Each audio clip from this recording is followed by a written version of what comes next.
Any moment we may leave this place. Why we should spoil this time? Brainless person can do this. हम लोग संसार छोड़ दिया, सीता माता छोड़ दिया, भगवान का भजन कर दिया. For this purpose, remember for which purpose this is just for preached. गुरु जी जो किया है, परम गुरु जी किया है, किस लिए किया? उसके लिए जब तुम्हारा इच्छा है तो रहो, अगर नहीं तो नहीं हो. क्या जरूरत है बाहर करने की? तो What is the use of remaining here? Go against it.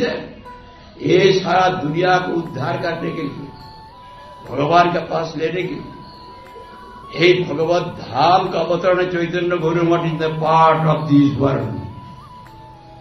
यहां पर राधा कृष्ण है, उनका धाम है, उनकी सेवा की.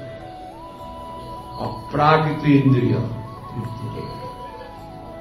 प्राकृतिक भगवान का अप्राकृत इंद्रिय है. एक प्राकृतिक इंद्रिय से हम देखते हो, अप्राकृत इंद्रिय क्या है? अप्राकृत स्वरूप है, अप्राकृत इंद्रिय है. जब चिन्मय इंद्रिय नहीं होगा, जड़ नेत्र नहीं दे सकता है. जब बैक ऑफ इट, तो चेतन बाहर पे नहीं रहे, वो देख नहीं सकता है, सुन नहीं सकता है, कुछ नहीं कर सकता है. अप्राकृत शब्द स्पर्श रूप गंध का मूर्त निग्रह मदन मोहन. जब भगवान के विमुख हो जाते, प्राकृत शब्द स्पर्श रूप गंध हमको खींच के समझा दिया है, उसमें हम मूर्ति गिरता है.